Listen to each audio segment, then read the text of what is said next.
Hello students, আমার চ্যানেলে তোমাদেরকে স্বাগত। শুরু করছি 2027 মাধ্যমিক পরীক্ষার্থীদের জন্য ভূগোলের একটি ক্লাস। তো তোমাদের সামনে রয়েছে দেখো ভূগোলের যে প্রথম অধ্যায় বহির্জাত প্রক্রিয়া ও তাদের দ্বারা সৃষ্ট ভূমিরূপ। এই অধ্যায় থেকে আমরা শর্ট প্রশ্ন করব। এখন এই অধ্যায়টা কিন্তু আজকে শেষ করে দেবো, ঠিক আছে?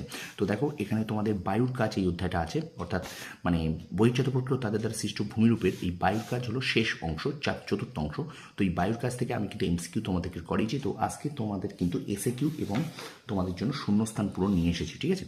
তো প্রথম থেকে শেষ পর্যন্ত ভিডিওটা দেখবে। আর একটা কথা বারবার বলছি, শর্ট প্রশ্নের কিন্তু কোনো সাজেশন হয় না। শর্ট প্রশ্ন কিন্তু একদম টেক্সটটা ধরে ধরে পড়তে হয়। শর্ট প্রশ্ন প্রচুর পড়ে যেতে হয়। তোমাদের কাছে যা যা টেক্সট বই আছে তোমরা সেই শর্ট প্রশ্নগুলো পড়ো লাইন বাই লাইন, এবং আমি যে তোমাদেরকে যদি কোনো সহায়িকা থাকে সেগুলো পড়ো। আর আমি তোমাদেরকে যেগুলো দিচ্ছি সেগুলো অবশ্যই তোমরা ফলো করো, খাতায় লিখে নাও, ঠিক আছে?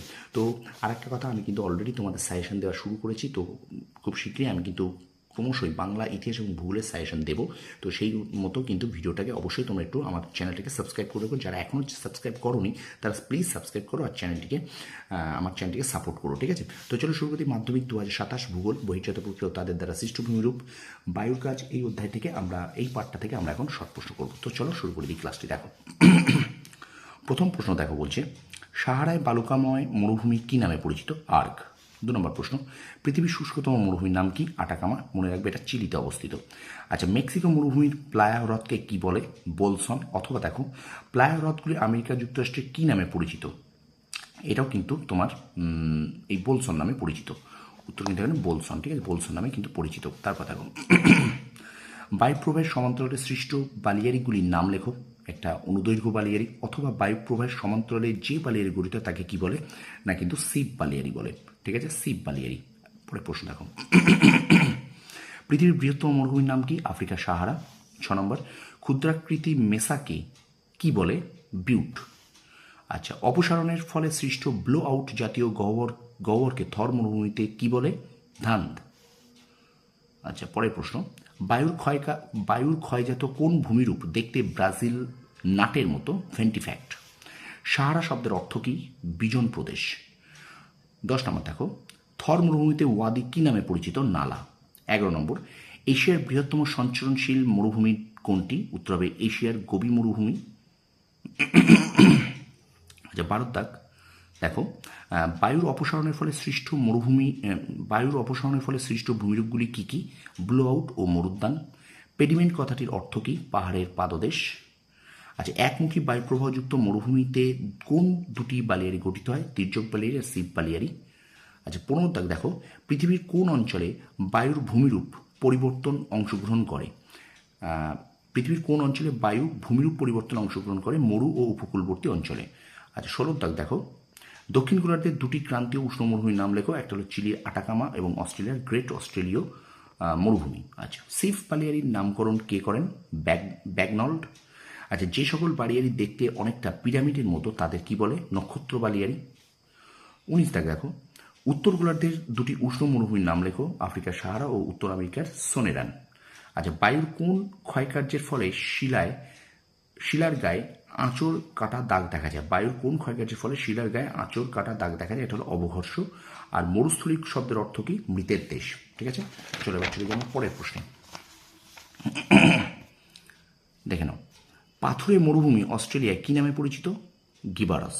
কি নামে পরিচিত? গিবারস, ঠিক আছে? পরের প্রশ্ন দেখো, মস্তক বালিয়ারির সামনে সৃষ্ট বালিয়ারিকে কি বলে? অগ্রবর্তী বালিয়ারি। আর দক্ষিণ ডাকোটা ও কানাডার উপমেরুতে গৌড়গুলি কি নামে পরিচিত? হুডুস, ঠিক আছে? আচ্ছা, দেখে নাও ভালো করে প্রশ্ন উত্তরগুলো, ওকে? আচ্ছা, এবার দেখো আমরা চলে যাচ্ছি শূন্যস্থান পূরণ। দেখো, বায়ুর ড্যাশ কাজের ফলে মরু বিস্তার বেশি হয়, বহন। মরু অঞ্চলে বায়ুর ড্যাশ কার্যের ফলে মরুদ্যান সৃষ্টি হয়, অবনমন বা ক্ষয়কাজ। দুটি সিপ বালির মাঝের অংশকে ড্যাশ বলে? গাছি। মরুর প্রশ্নটা দেখো, দুটি চলমান বালিয়ারির মধ্যবর্তী অঞ্চলকে সাহারায় বলা হয় গাছি, ঠিক আছে? সাহারায় কি বলে? গাছি বলে। আচ্ছা, রাজস্থানের মরুভূমির চলমান বালিগুলি ড্যাশ নামে পরিচিত? ধ্রিয়ান নামে পরিচিত। রাজস্থানের ড্যাশ একটি প্লায়া হ্রদ, সম্বর একটি প্লায়া হ্রদ। বায়ুর ড্যাশ প্রক্রিয়ার ফলে বালি ও পলিকণা এক স্থান থেকে অন্য স্থানে অপসারিত হয়, ভাসমান। আচ্ছা, অর্ধচন্দ্রাকৃতি বালিয়ারিগুলি ড্যাশ নামে পরিচিত? বারখান। লোয়েস্ট সমভূমি আমেরিকা যুক্তরাষ্ট্রের ড্যাশ নামে পরিচিত? অ্যাডোব। মাথা ক্ষয়প্রাপ্ত হয়ে তীক্ষ্ণ ছুচালো আকৃতির হলে তাকে ড্যাশ বলে, নিডল বলে। আচ্ছা, পরে প্রশ্ন থাকবে ইয়ারদাং সৃষ্টির ক্ষেত্রে কঠিন ও কোমল শিলাস্তর পরস্পরের সঙ্গে ড্যাশ অবস্থান করে, উল্লম্বভাবে অবস্থান করে। আচ্ছা, লম্ফদান প্রক্রিয়া একটি বায়ুর ড্যাশ কাজের পদ্ধতি, বহন কাজের পদ্ধতি। জার্মান শব্দ ইনসেলবার্জ কথার অর্থ ড্যাশ, দ্বীপশৈল। অস্ট্রেলিয়ায় প্লায়া হ্রদগুলিকে ড্যাশ বলে, প্যান বলে। আচ্ছা, মরু অঞ্চলে বায়ু ও জলধারার মিলিত কার্যের ফলে পেডিমেন্টের সম্মুখে গড়ে ওঠা সঞ্চয়জাত ভূমিরূপ হল ড্যাশ, উত্তর হবে বাজাদা। আর প্লায়া হ্রদের সন্নিকটে সৃষ্ট পলিগঠিত সমভূমি কী নামে পরিচিত, এটাও কিন্তু বাজাদা হবে। ঠিক আছে, একটু ভিডিওটা শেয়ার করে দেবে স্টুডেন্টস। ঠিক আছে, তারপর দেখো পৃথিবীর বৃহত্তম প্লায়া হলো ড্যাশ, এটা হলো আমেরিকা যুক্তরাষ্ট্রের লা প্লায়া। আচ্ছা, মরু অঞ্চলে পর্বতের পাদদেশে সৃষ্ট ড্যাশ হলো একটি ক্ষয়জাত ভূমিরূপ, পেডিমেন্ট। পরে প্রশ্ন দেখো, পাথুরে মরুভূমিকে মিশরের ড্যাশ বলে, সেরির বলে। আচ্ছা, বিউট শব্দের অর্থ ঢিবি। আচ্ছা, 19 তারিখ দেখো, মস্তক বালিয়ারির বিপরীতে সৃষ্ট বালিয়ারিকে ড্যাশ বালিয়ারি বলে, পুচ্ছ বালিয়ারি বলে। এবং শেষ প্রশ্ন, ইনসেলবার্জ আবহবিকারের ফলে টুকরো টুকরো পাথরখণ্ডে পরিণত হলে তাকে ড্যাশ বলে, এটা হলো ক্যাসেল কোপিচ, ক্যাসেল কোপিচ বলে। ঠিক আছে, তো এই ছিল তোমাদের বায়ুর কাছ থেকে তোমাদের শর্ট প্রশ্ন। তো ভিডিওটা অবশ্যই তোমরা একটু লাইক করবে, কমেন্ট করবে, বন্ধুদের মাঝে বেশি করে শেয়ার করে দেবে। আর আমার চ্যানেল যদি তোমরা নতুন হয়ে থাকো অবশ্যই চ্যানেলটা সাবস্ক্রাইব করো, পাশে থাকা বেল আইকনটি প্রেস করে রাখবে। তোমরা সফল হও, তোমাদের সাফল্য কামনা করি। ধন্যবাদ।